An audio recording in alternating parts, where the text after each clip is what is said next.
Bismillahirrahmanirrahim. Assalamualaikum warahmatullahi wabarakatuh. Alhamdulillah wassalatu wassalamu ala Rasulillah habibina sayyidina Muhammad ibn Abdullah wa ala alihi wa sahbihi wa mawalah.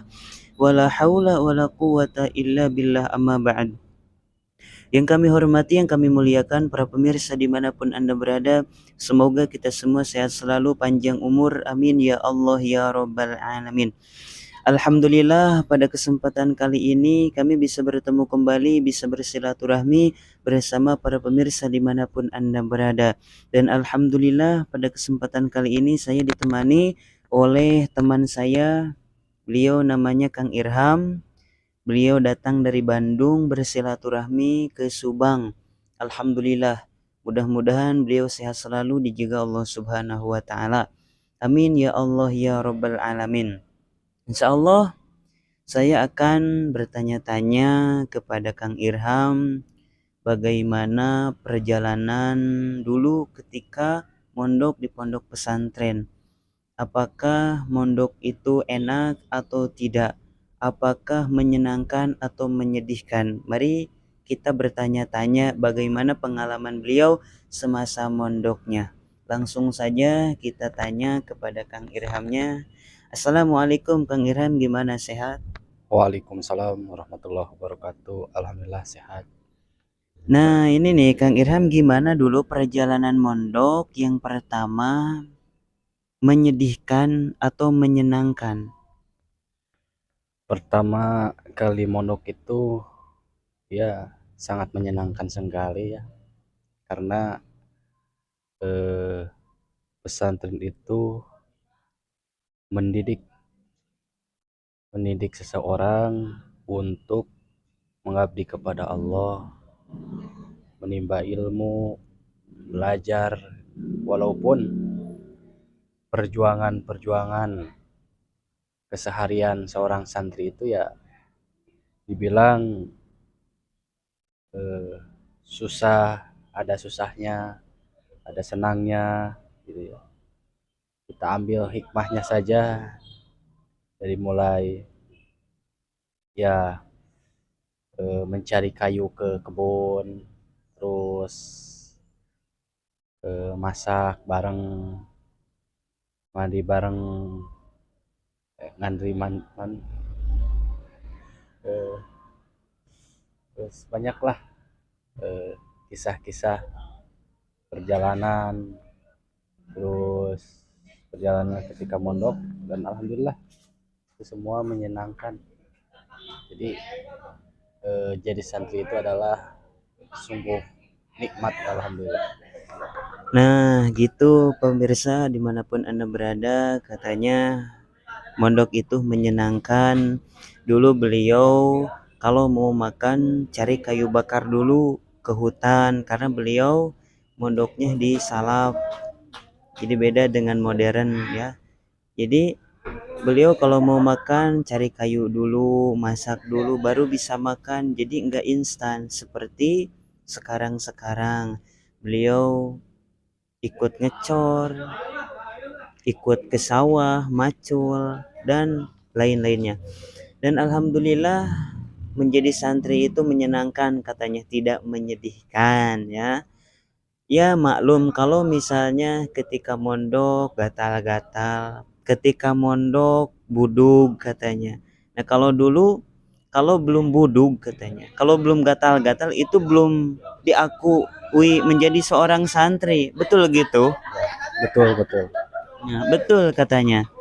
Tapi mudah-mudahan jika kalian semua yang ingin mondok di pondok pesantren, jangan sampai takut, jangan takut kelaparan, jangan takut apapun lah. Insya Allah, Allah mempermudah. Ketika seseorang menuntut ilmu, maka Allah Subhanahu wa Ta'ala akan menjamin rezekinya. Betul gitu Kang Irham? Betul betul. Gimana Kang Irham dulu ketika mondok, kalau mau mandi apakah harus ngantri atau gimana Kang Irham? Ya dulu pas itu sih iya ngantri gitu kan.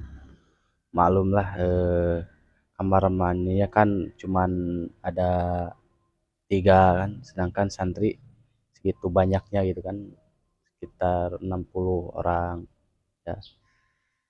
Mau nggak mau ya harus ngantri perorangan gitu, harus menunggu waktu-waktunya giliran gitu. Gitu ya. Jadi kalau mau mandi pun harus ngantri karena dulu WC-nya belum terlalu banyak kayak sekarang, tapi alhamdulillah sekarang sudah banyak, sudah terbangun dengan baik. Kalau dulu sampai ngantri karena santrinya ada 60, WC-nya cuma ada 3.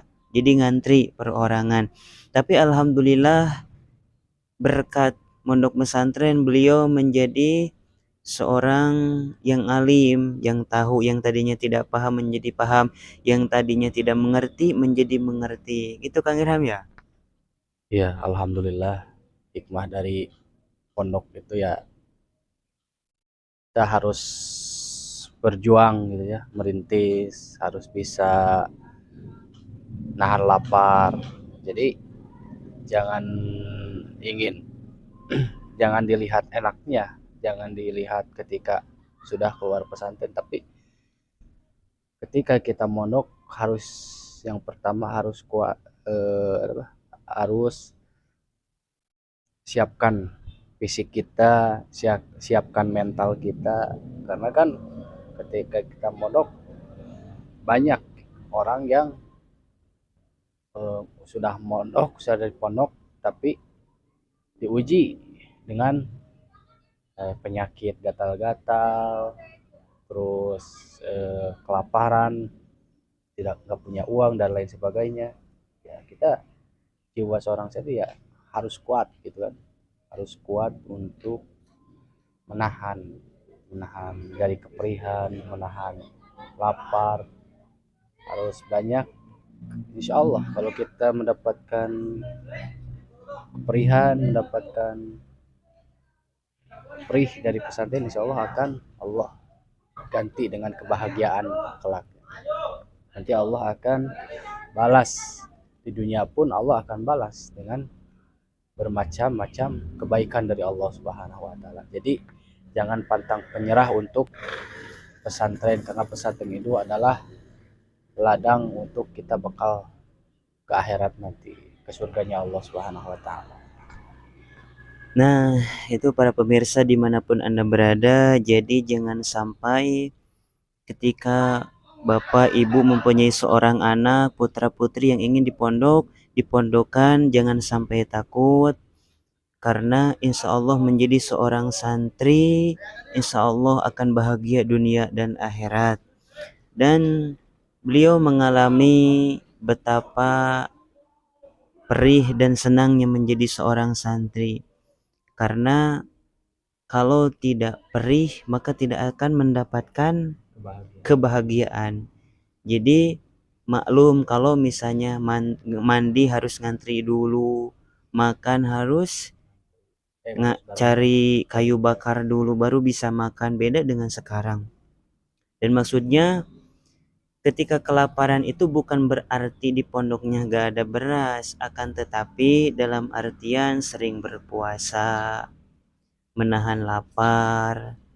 Jadi yang biasanya di rumah sering jajan, ketika pergi ke pondok pesantren, masuk ke pondok pesantren harus bisa menahannya, jangan melawan hawa nafsu.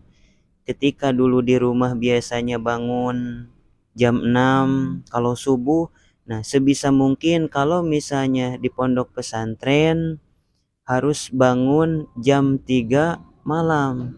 Jadi diusahakan, insya Allah istiqomah, insya Allah jangan takut. Kalau mau mondok silakan di pondok pesantren, banyak kok. Mudah-mudahan Bapak Ibu yang mempunyai anak putra putri di pondok pesantren mudah-mudahan jadi orang yang sukses, yang soleh soleha. Dan bukan berarti ketika seseorang mondok ke pondok pesantren bukan berarti nggak bisa jadi seorang dokter, profesor, polisi, tentara. Bisa ketika seseorang mondok dia bisa. Tidak semua orang yang mondok jadi ustadz, benar, dan tidak semua orang yang mondok menjadi ulama, tidak. Jadi sudah ada wadahnya masing-masing, takdirnya masing-masing, nasibnya masing-masing. Ya kalau misalnya jadi seorang ustadz, jadi seorang ulama, bersyukur. Berarti itu lebih dari Allah Subhanahu wa taala. Jika memang tidak ditakdirkan menjadi seorang ulama, tidak ditakdirkan menjadi seorang ustadz, walaupun menjadi seorang pengusaha, jadi seorang profesor doktor, akan tetapi dia mempunyai ilmu. Dia tahu syariat Islam, dia sholat awal waktu, membaca sholawat, membaca istighfar, bersedekah. Itu lebih baik. Mudah-mudahan saya doakan kepada Bapak Ibu yang mempunyai anak, putra putri, mudah-mudahan menjadi anak yang soleh solehah, berbakti kepada kedua orang tuanya, berbakti kepada guru-gurunya, berbakti kepada Allah, berbakti kepada Nabi Muhammad Sallallahu Alaihi Wasallam. Amin ya Allah ya Rabbal Alamin. Gimana nih Kang Irham, pesan untuk para pemirsa, pesan dan kesannya gimana tentang mesantren? Ya, pesan yang pertama untuk kepada para penuntut ilmu, khususnya para santri, terus berjuang menuntut ilmu, jangan merasa cukup dalam bidang ilmu, karena ilmu itu luas ya. Semakin kita banyak ilmu, semakin kita menunduk ke bawah. Terus berjuang, tingkatkan, eh, belajar, terus belajar sampai hasil lah cita-cita yang dituju. Dan kesannya bahwa di pesantren adalah walaupun tempat menuntut ilmu ada keperihan, ada merintis atau kesedihan, ya jalani saja, karena itu adalah anugerah, kenikmatan dari Allah Subhanahu wa taala. Kalau kita kuat menjalani resiko, kesusahan atau kepedihan, kesulitan yang dialami di pondok pesantren, insya Allah Allah akan membalasnya dengan bermacam-macam kebaikan, khususnya pada para santri. Jangan takut untuk pesantren. Pesantren itu alhamdulillah nikmat gitu ya. Kalau kita sudah mengalaminya, kalau kita sudah keluar dari pesantren akan merasakan nikmatnya seorang santri, lezatnya ilmu, dan insya Allah Allah akan memberikan rezeki yang tidak disangka-sangka di mana saja datangnya. Maka terus belajar dan belajar untuk menuntut ilmu. Jangan merasa diri cukup dengan ilmu, tapi semakin kita banyak ilmu, semakin kita haus dalam ilmu pengetahuannya Allah Subhanahu wa taala. Itu saja. Nah, itu para pemirsa dimanapun Anda berada, jadi pesan Kang Irham, jika kita semua sudah mempunyai ilmu banyak, maka intinya jangan sombong. Semakin kita menambah ilmu, semakin banyak maka semakin merunduk. Kalau kata orang tua mah kayak padi, semakin padi semakin matang, maka semakin merunduk, bukan semakin ke atas. Nah, jangan kita sombong kalau sudah punya ilmu, jadi harus tawadu. Nah, jadi mudah-mudahan jika yang ingin dipondokkan di pondok pesantren, jangan takut. Insya Allah Allah Subhanahu wa taala akan memberi kemudahan dan kelancaran. Insya Allah rizkinya pun akan ditanggung yang tidak disangka-sangka. Nah, itu dulu mungkin dicukup sekian dari kami, mudah-mudahan bermanfaat, dan jika yang ingin bertanya silahkan ditulis di kolom komentar, dan mudah-mudahan bermanfaat. Pesan dari saya, jangan lupa membaca sholawat, jangan lupa membaca istighfar.